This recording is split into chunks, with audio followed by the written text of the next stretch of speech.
Okay.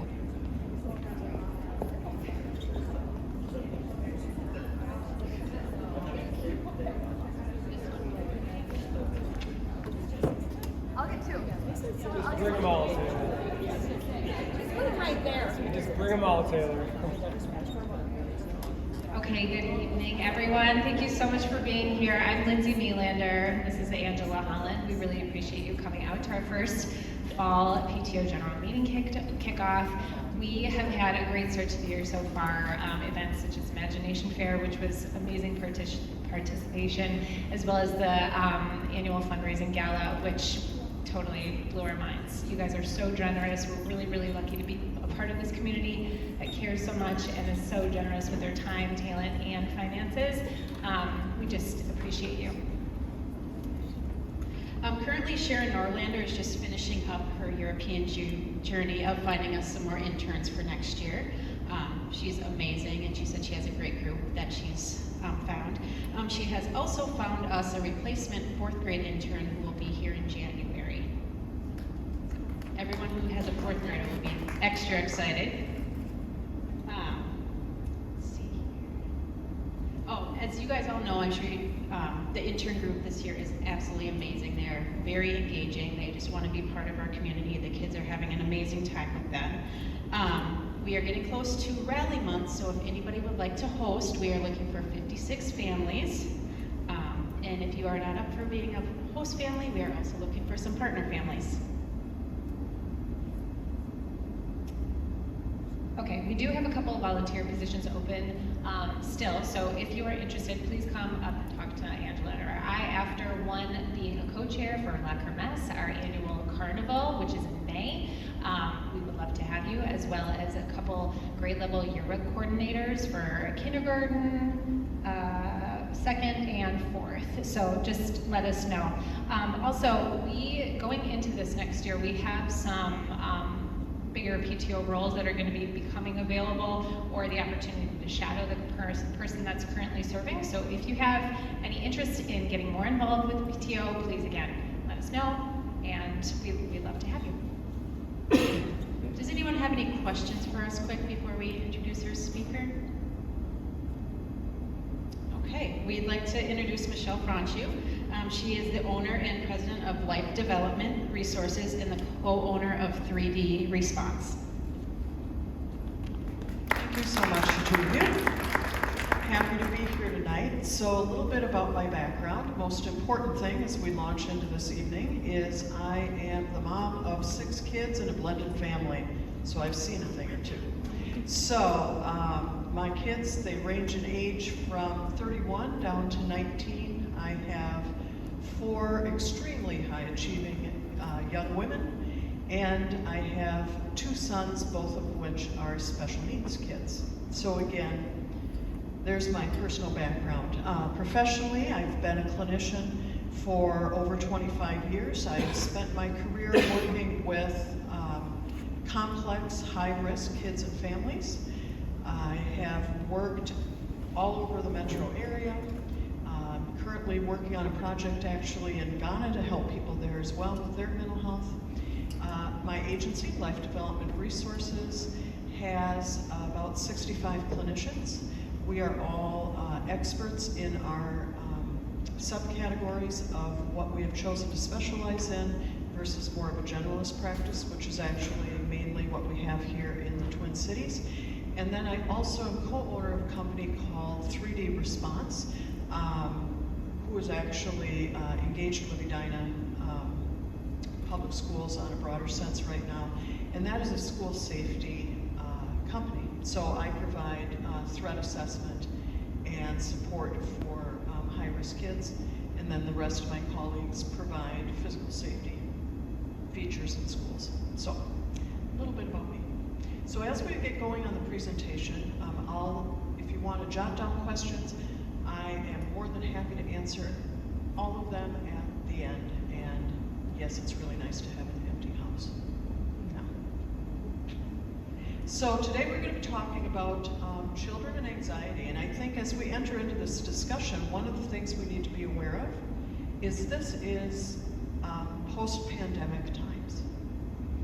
And so things are a little bit different than if you maybe have a younger child and then also have an older child. Things are different, we're finding, after the period of isolation that our kids experienced. So today, here's a little outline. I get a little fastidious about things. I hate going to a talk and having no idea what the person's going to say. So this is what we're going to talk about today. I'm just going to bring you up to speed on what the latest research is showing, give just a little profile of what to look for in the kids in your life, and then the most important part, solutions. What can we as parents do about it to support our kids? So after COVID, overall anxiety increased by about 29%. There were two categories where it tended to spike the most, and that was around social anxiety, which makes sense because of the developmental milestones missed, as well as school attendance anxiety. We also saw a large spike in disruptive behaviors due to the social emotional development that was missed. Another thing that we just need to sit with, it's not a judgment, it's just something we need to sit with, is that our kids did go through a traumatic event. We all have gone through a traumatic event. And you might think about it, you might go, well, we made lots of sourdough bread and had cookies and watched way too many Netflix shows. But we also went through some really challenging times that the kids felt. And so they are finding when the researchers are doing assessments that kids are hitting markers for trauma exposure. So if you think about that COVID isolation time period as part of their early childhood experience, we are playing catch up, and we will continue to play catch up. I'm sure in the end they're all going to be just fine, but we do need to just look at that piece. Another thing that our children were born into was a continued concerns around school and community safety. Even no matter how much we try and kind of hide this information from them, they have a sense of knowing and just hearing from other kids and picking up on our stress. They've been through political tensions, social tensions. Many of them are probably aware of what's going on in Ukraine and the Middle East. We hear in our office quite a bit of people with family members that are trying to come here or whatever that might be related to those things. And we also have to just acknowledge that many people did lose grandmas and grandpas and great uncles and things like that during the COVID period. Another thing that we all know is not healthy is the social media access. Now, I, being a mom of so many kids, know you can't completely shut it off. My son, as we speak, is sitting at a group for kids that spend too much time on social media. That's what happens if you get a consequence from me. So anyways, looking at the social media component of this whole discussion, the kids are not just getting information from us as adults and their peers in the school environment, the home environment. They also have this constant feed, and it starts very young. It starts as young as the first person who gets a cell phone. Yeah? I just wanted to clarify the age range that we're talking about. Are we just talking about elementary school? We are talking overall. So like 0 to 18. Okay. Thank you. Well, the COVID impact obviously wouldn't have impacted people who were born Well, after. after.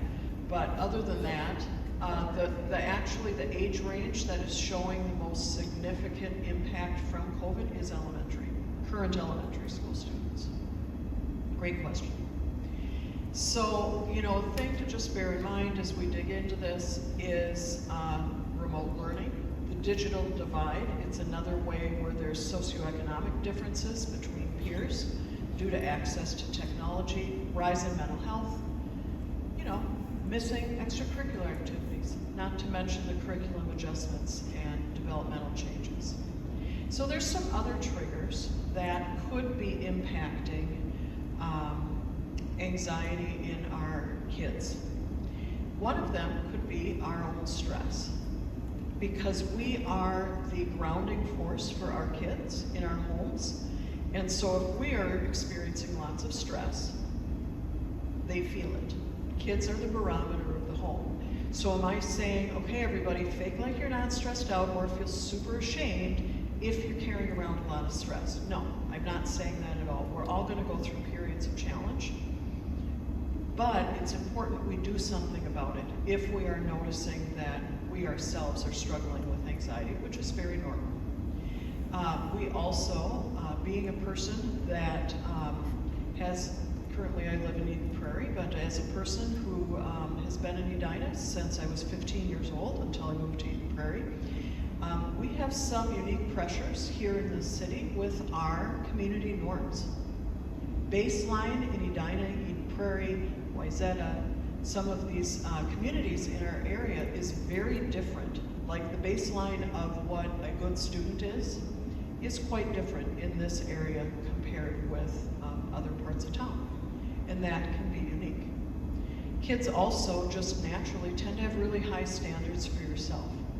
I mean, my youngest, she used to put herself in timeout all the time. I called her my self-parenting kid, because she would think a mean thought about somebody and just go march herself right into the timeout chair, right? That's having kind of that perfectionistic tendency. Avoidance is something we're seeing a lot post-COVID. And those are kids that are just isolating from those challenging experiences. And then there's a performance-based anxiety. Am I measuring up? You know, did I make the 18? Did I do good enough on the spelling test? So as we're talking about anxiety, we're going to talk about two different types of anxiety, traumatic stress and more general anxiety. Anxiety in general is physiological. It is an increased arousal response that can then turn to worry, and it involves multiple body systems. So I'm not going to get into the science behind it. I'm not going to get into the neurology about it, because at the end of the day, we just want to help our kids not be so stressed out. But if you're interested, I can tell you all about that as well. So one way to look at anxiety and what happens that gets our kids kind of in that do loop of building those worry thoughts is they could have a fear stimulus that then they really misinterpret as a threat that then will drive anxiety. And that happens because their thoughts, behaviors, and feelings all bounce off each other. So if they wake up in the morning and they're like, oh no, I forgot to study for the spelling test. Oh man, I'm gonna do so lousy on that spelling test. Oh, and their brain just starts going, and then you see them at breakfast and they're crabby and fussing about the cereal type and all that. You get them on the bus, you're like, oh good, they're going to school. The whole bus ride, then the feelings start kicking in. Then they maybe start shoving the kid in the seat next to them because they touched their backpack or whatever it is.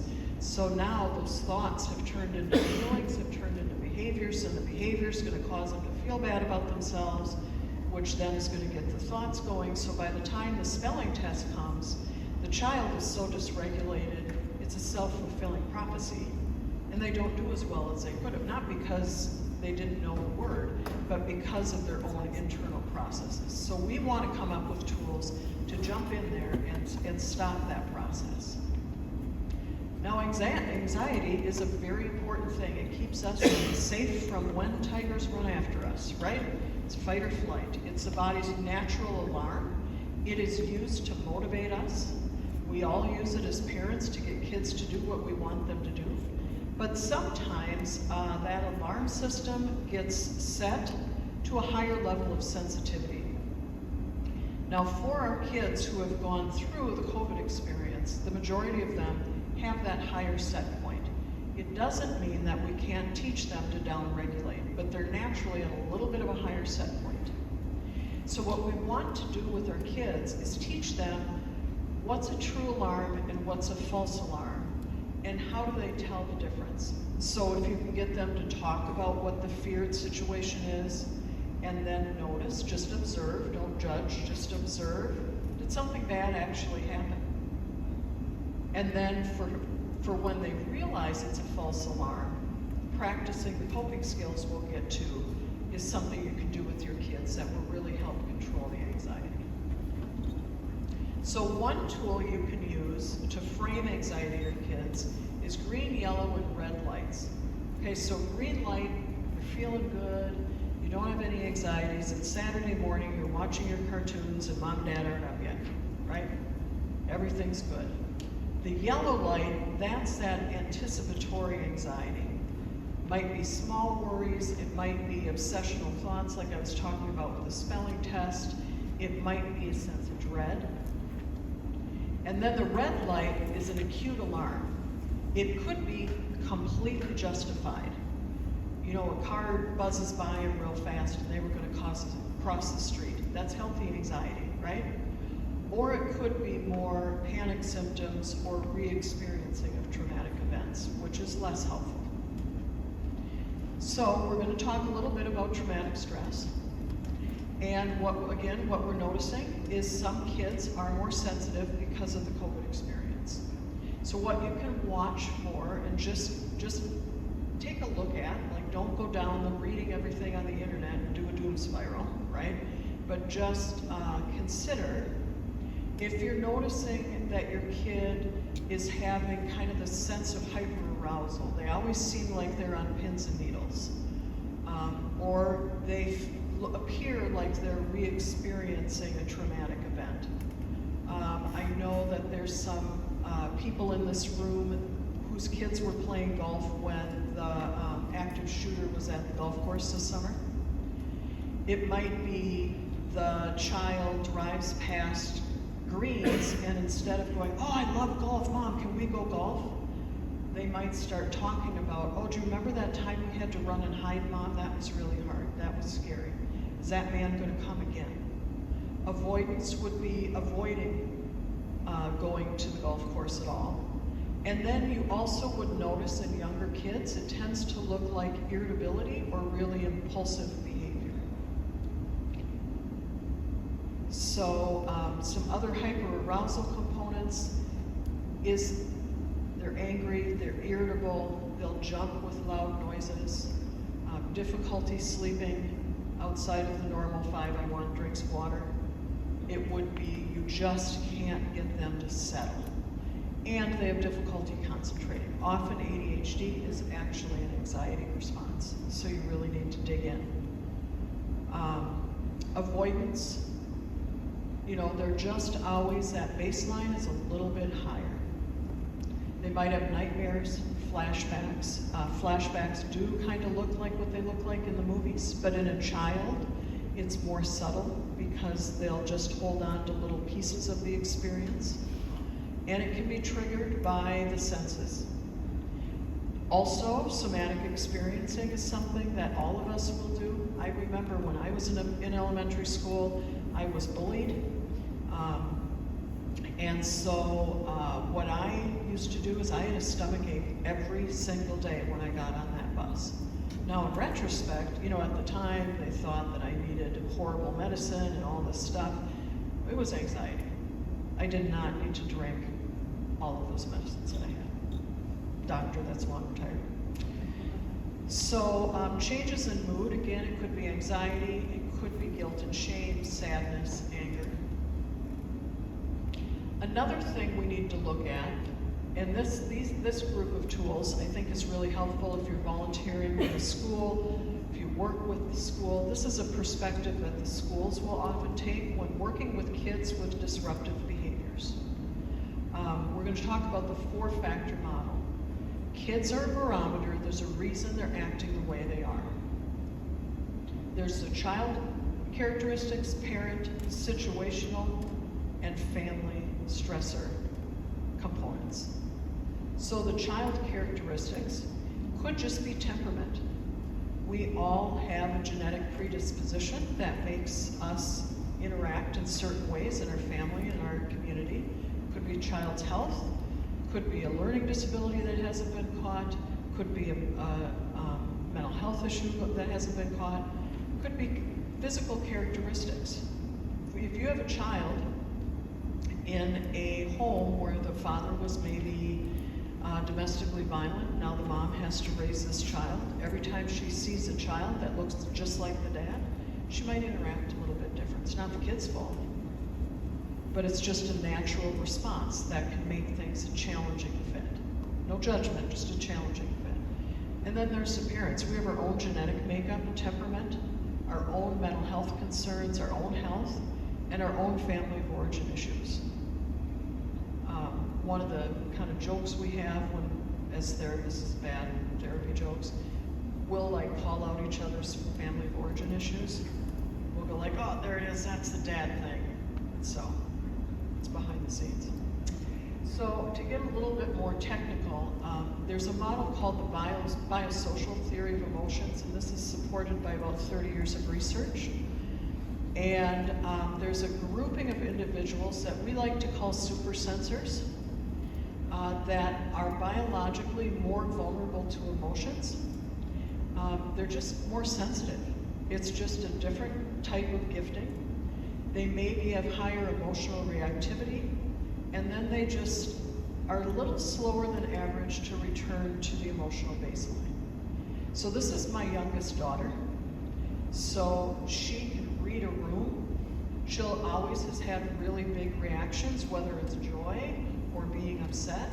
She was also the kid that would run around and read books that were different than everybody else and then not understand why nobody else cared about Queen Elizabeth in first grade, you know. And so she just, that sense of just being a little different impacted her socially.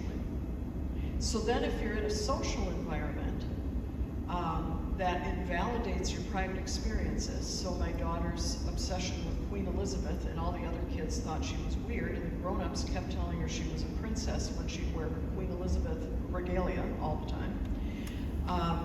She might be ignored or punished for emotional displays, or somebody might kind of blow her off, oversimplifying, thinking that the child is just a child, you just kind of need to brush it under the rug and get them back with the program. So what happens as they age is it impacts identity development about what you feel, who you are. It can cause more impulsivity, emotional concerns, and social problems. So getting back to the four-factor model, there's also situational consequences where the purpose of the behavior is actually giving you a clue to their internal experience. So a child is misbehaving for a reason. We as adults don't know why that is. It's our job to be detectives and figure it out. Could be that they're trying to escape from an unpleasant event or an activity. So for me, with my tummy aches, I used to go to the nurse at the end of the school day or walk around the school until I missed the bus. I was misbehaving, right? But it was to not have to ride the bus home. Or the child may misbehave to get a positive consequence. Sometimes a negative attention is better than no attention at all. So it could be something like acting out to get to the better seat in the classroom, being sent home for poor behaviors, but then you get to be home and avoid some of those social pressures. And here's the other components. Our family stress, and again, events that we may or may not have control over, but it's our responsibility to take a look at, can also cause acting out behaviors with kids. It could be marital discord, financial problems, extended family problems, housing, environmental safety. Kids know. By the age of 10, kids have the whole family system pretty well figured out and really get the big general pieces about the world we live in. So certainly by elementary school, they're picking up on things that you don't necessarily want them to, they just know. So as we start moving into the discussion about what do we do about it, let's just take a minute and just radically accept our kids have had different experiences than we were hoping they would have in the first few years of their life, which means they're going to be a little bit different. And we can create a new, wonderful norm for them where they are going to live abundant lives and be very successful and do really cool things with just a little bit of a different lens than a lot of us might have.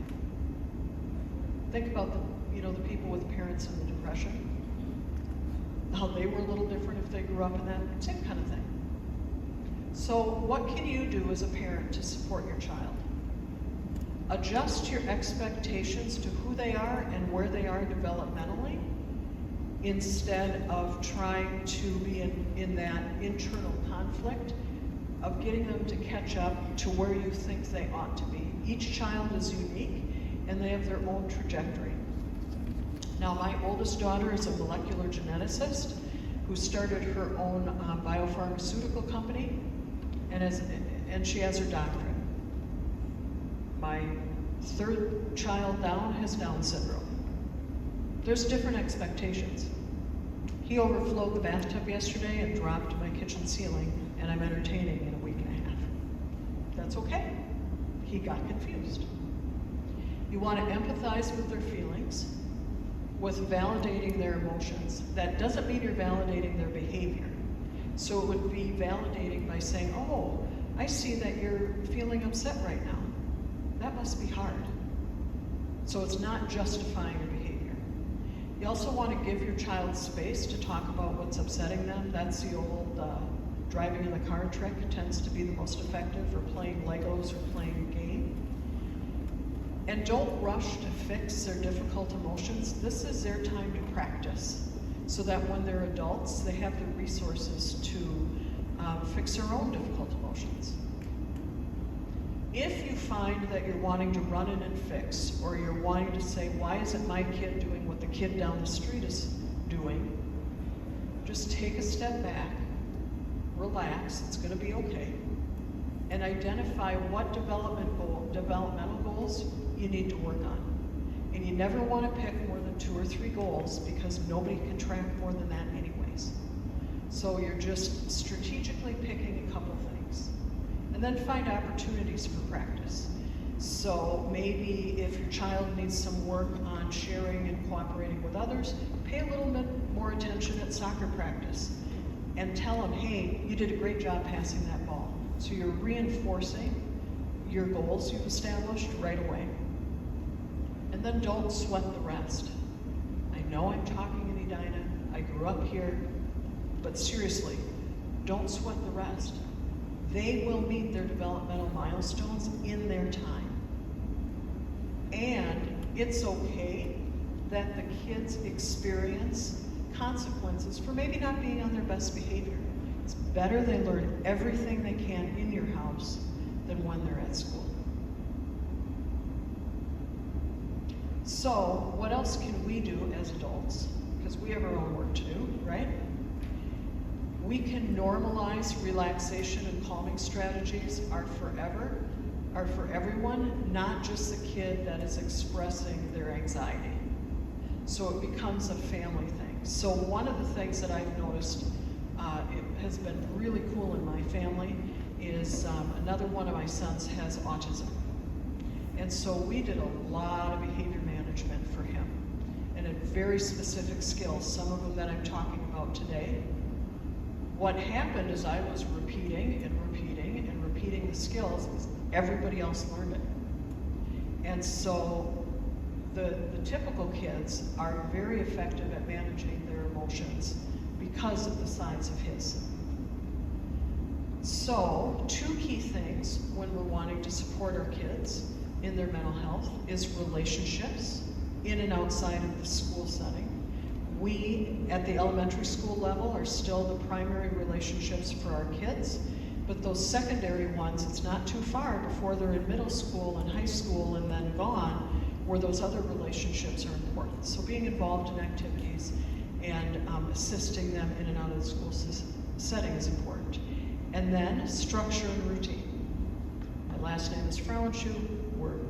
Germans are kind of known for the structure and routine thing, but it is very important, especially if your kid has anxiety.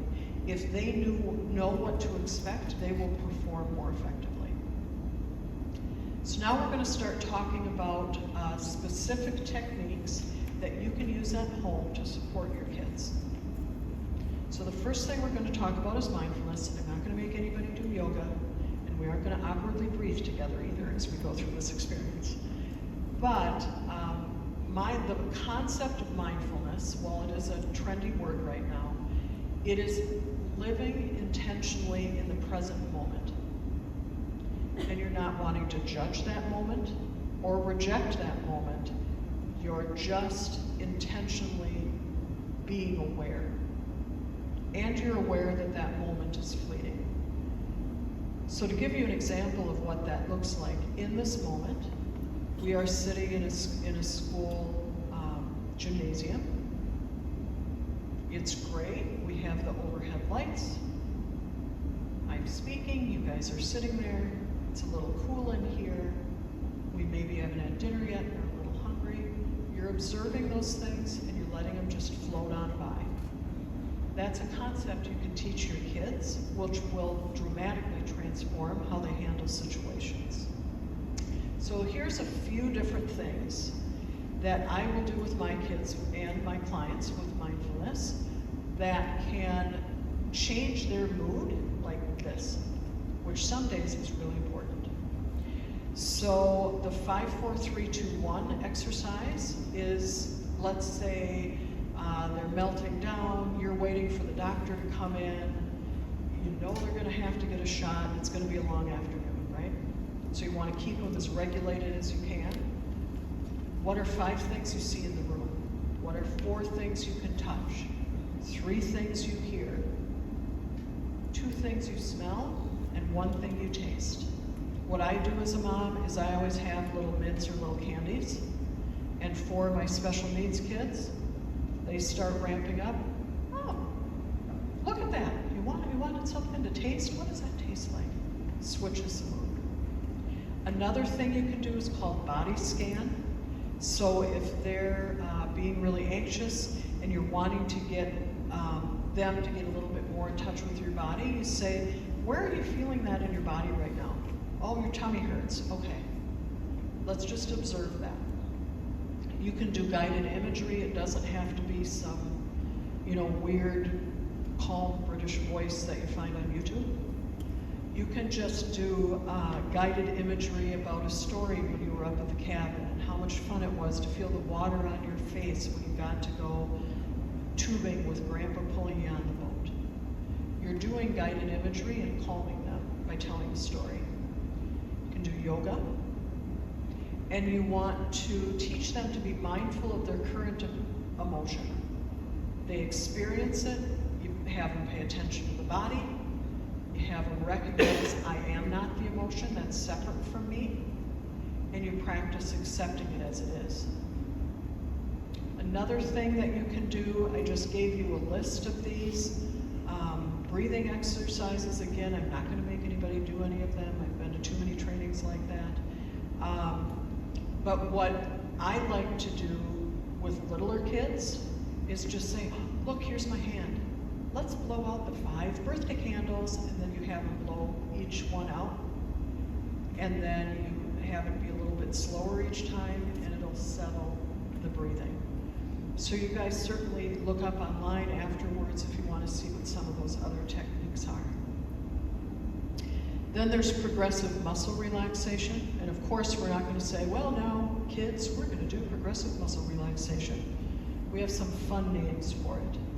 So lemon squeezers, grab that lemon and squeeze, squeeze, squeeze, squeeze, squeeze, now release. Right? Can crushers, that's a great one for the boys. You're going to crush those cans like Hulk. Stretching. Pretending that you're flying high in the sky as you lay on the ground, standing up straight like a soldier, chewing a carrot if you notice that your child is clenching their jaw. We're going to just chew a carrot right now. Squishing your toes or your hands into mud or sand or Play-Doh or squishy balls. Or you just go through the whole body. And there's some body hacks that we all have. And one of these is actually this progressive muscle relaxation. There's lots of research that it reduces stress, builds strength, helps control pain, improves sleep, and decreases blood pressure. So I do this every time I have to get my blood pressure taken to try and avoid meds. So another thing that lots of schools talk about, I'm not sure if they do here, and I have no idea how to speak French, so I won't try. But another thing that can go nicely with school is looking at zones and emotions as zones. So the blue zone would be sad, bored, tired, sick. Yellow is worried, frustrated, silly, excited, wiggly, anxious. Red zone is any of those big kind of crossing over the line emotions. So it could be overjoyed to the point you're knocking everything over, or angry or out of control. And green zone is where we want our kids, right? In that happy, focused, ready to learn, relaxed state. So what I'll do is I'll say, wow, I teach the kids a concept, and then when I notice, instead of saying, wow, it looks like you're really mad right now, I need you to reel it in now. That's enough. It's not effective because you're pushing at them, right? That's going to escalate the behavior. So what I'll do is I'll say, shoot, is that a red zone? What do you need to do to get in that green zone? What do you think we could do? It empowers the child to get back to that baseline. Another thing you can do, which often parallels the classroom, is helping them identify how big the problem actually is. Because sometimes kids have really big emotions and get really anxious about things a person doesn't really need to be anxious about. And we don't want to invalidate the emotion by being like, yeah, you think you've got problems, you didn't just get home from work, right? You want to help them identify and have the tools. So that lowest level is no problem. It's a little thing. Like maybe losing sorry, or losing Uno. It's something you can roll with. You might need a little break, but it's no big deal. A little problem is maybe needing to get that, I've got to go to the bathroom, teacher, hey, I got to go. So it's a little problem. It needs to be resolved, but it's not anything huge. And you can ask for help. You have the resources internally to know how to deal with it. A medium problem would be somebody's hurt, it's a small accident, a smaller conflict, and you might need to clean up the mess, either emotionally or physically. You might need a grown-up support. A huge problem is somebody is hurt, there's a significant conflict, you need an adult caregiver to support you right now. And then an emergency is obviously an emergency. Now, we're going to talk a little bit about some DBT skills. And DBT is an evidence-based practice that is used for adults and children in emotional regulation, specifically around high-intensity emotions. So all of these next interventions are all well-researched. So this skill is opposite action. Let's say the child comes home upset, they're really sad, something bad happened in their day. You don't want to be like, shoot, you had a bad day. Sit in front of the TV, it's a funny show, right? Because then you're not validating. But you could do something like, wow, you listen to the day and you hear about it, you give them empathy and you say, hey, let's go sit down. Why don't you and I go watch your favorite show? The body can't have those two experiences simultaneously, they're incongruous. So what will happen is the body naturally will flip to the more positive emotion. So this is a really good thing for us as adults as well. So like for me, I have aging parents, and some days are more challenging emotionally than others as I go through that process. So I might leave visiting my parents having a strong emotion, go home and intentionally engage in an activity that isn't a stressor, so that I'm able to go back to baseline. Another thing we can do is name and identify positives. There's always positives in any given situation. It might be very small, like sitting in the emergency room and getting stitches, but at least you got the free pop, right? And you got time with your mom or dad. Another thing you can do is check the facts. Does the anxiety response really fit the situation? Okay? So you want to look at what is the emotion that you're wanting that child to change, what caused the emotion to come out, and then what are your, as the adult, interpretations about the event? What could the child's be? And does my emotion actually fit those facts? And what you find when you break it down is it typically does not. Another thing you can do is help kids problem solve. This is a nice little way to slow down their problem solving. You're helping them observe and describe the problem, check the facts, identify the goal. You help them brainstorm solutions, actually write it down if they'll tolerate it, and then have them choose the solution and let them try it out. Even if you know it's going to backfire without huge consequences, again, it's always best to learn in your house. This is like my favorite skill ever. It's called the TIP skill, and it's body hacks. Okay, again, just like I said, you can't experience a strong emotion and then have that other opposite emotion and hold them both in your brain. There are things you can do to instantly lower your blood pressure and your heart rate, and then your body gets confused because your emotion is not matching your bodily response, and it downshifts to the lower level of stress. So I have little wet paper towels that I've frozen and put in baggies in my freezer, and I just give my kids the frozen little wet paper towel to hold on to or put on their face, and it'll help them regulate. Intense exercise, I'm sure a lot of you guys have figured that out. If you have a bad day, going and exercising is fabulous. It's for a reason. Paced breathing works great. I've used that in many a meeting in my career, as well as paired muscle relaxation. You can do that sneakily in meetings too with the lower half of your body. I've learned that one in board meetings. And then the last thing is, as we've gone through this presentation, if you're thinking like, okay, I'll try these skills, I'll see what they'll do, but you know, I'm wondering if I maybe need a little bit more support for my child. Number one, you kind of have to just sort that out. It's best to sort that out with your primary care physician, your pediatrician, or make an appointment. But what your child could be getting out of therapy is identifying that true versus false alarm, help them learn how to down-regulate their body. Because over time, then that will become habituated, so that by the time they get to high school and have the higher level stress, the coping is so good they aren't having more intensive anxiety symptoms. And then also one of the great things about kids being in therapy is a ton of the work is actually with the parents because you're the coaches. And so you can learn more detailed and nuanced skills than we've talked about today to support your kids.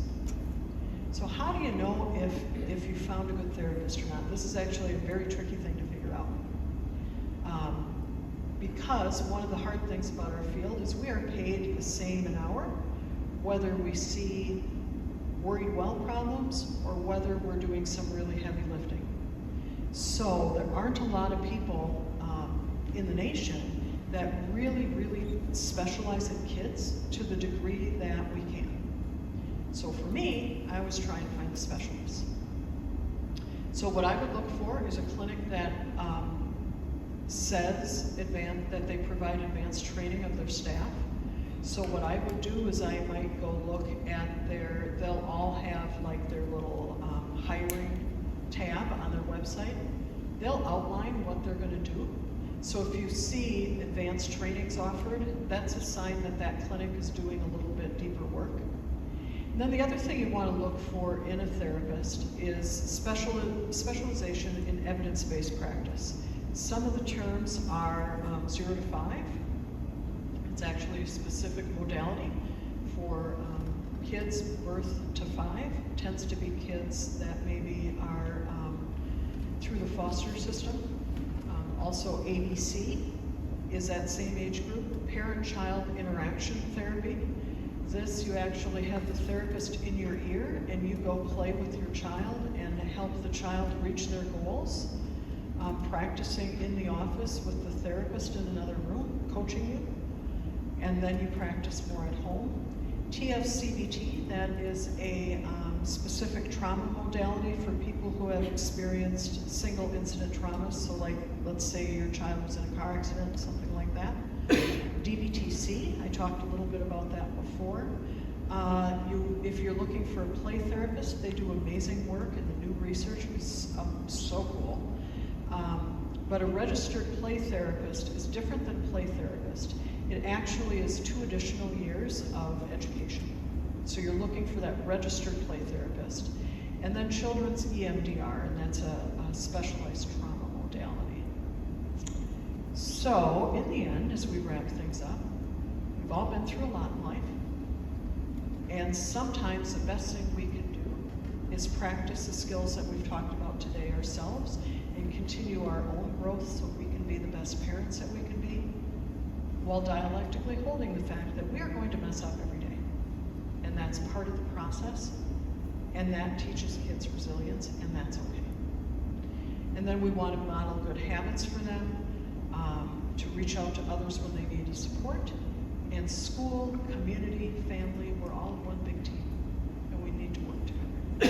So with that, I thank you for your time. Does anybody have any questions, thoughts, comments? Yeah. Thank you very much. Yvette, you had a slide on opposite action, and I was wondering, I sometimes want to say these things to my children, but if you go back to the slide, because I'm having a hard time getting it here, but there was Okay, something let me around find it.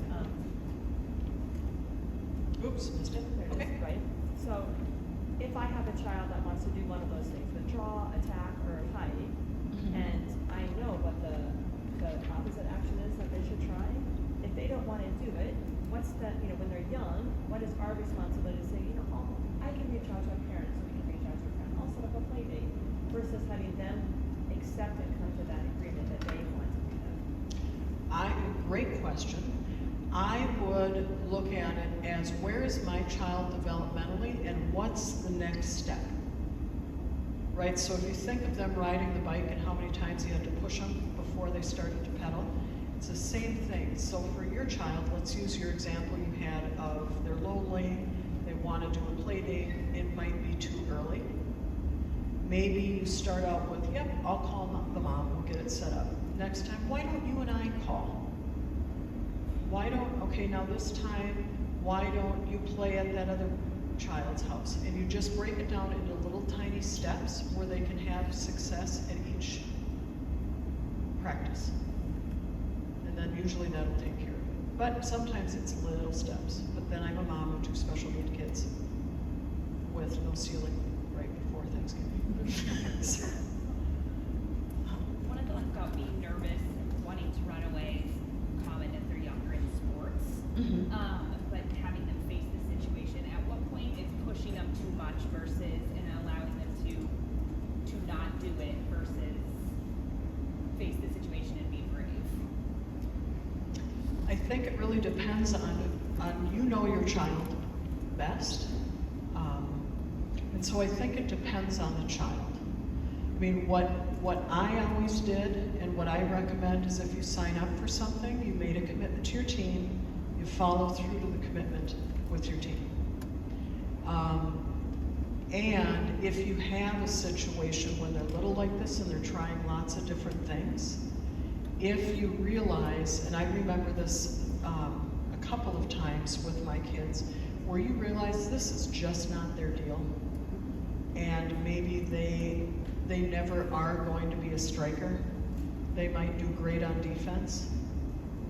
It's okay then to start talking about what an amazing job it is to be on defense. Or I remember, I'm an Edina parent at this time, right? I wanted my daughter to do what? To play hockey, right? She had the cutest little pink gear on. She clung to the boards and cried and went like this the whole time. I knew that wasn't going to be her sport. And the anxiety was 10 times worse.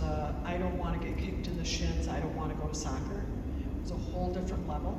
So at that point, I knew, yeah, this is really not her deal. And what's happened now that she's an adult is she'll say, when I was in kindergarten and you made me play hockey and You didn't make me go anymore after I cried so hard. I knew you heard me, and I really appreciated that moment. So it stuck for me to then be a safe person when it's the big stuff, like dating and chemical use and colleges and all the fun you guys have come down the road. Any other questions, comments, thoughts, ideas you guys have? Yeah. I heard a lot of sort of the theme of like, you know, is this a little problem or is this a red zone? How do we point out maybe the disconnect between reality and the emotion without putting shame on them to say like, hey, you're actually doing it wrong? Do you know what I mean, Tim? Well, don't say that. Yeah. So I think an important piece is validating where they're at, because for them, that is reality. And what we want to do is move them from feeling like their reality of the little problem is a 10 to being able to realize there's different intensities. And so you can do things like talk about what zone the problem might fit in when they're at a baseline. And then say, you know, in the moment, you want to comfort, you want to just try and ground them and settle them down. And then I would go back and pull out your sheet and go, you know, what level of problem do you think this was? And how did your emotion help in solving the problem, or did the emotion actually make it harder? What do you think? The child will know, and they'll answer typically correctly, unless they're being a little defiant, and then you just have a defiant goal instead. Anything else anybody wants to talk about? Yep. On a day-to-day basis, how do you kind of, that anxiety cycle that you walk through, what's the best way, like, yes, you can do therapy and like bigger interventions, but on a day-to-day basis as a parent, how do you help disrupt that cycle if you know it's just gonna get worse throughout the day as a mom? I would, especially when they're at this age, I would help them be grounded in parents are safe, I'm loved, you know, and try and help them start out their day with that component. So one of the things I learned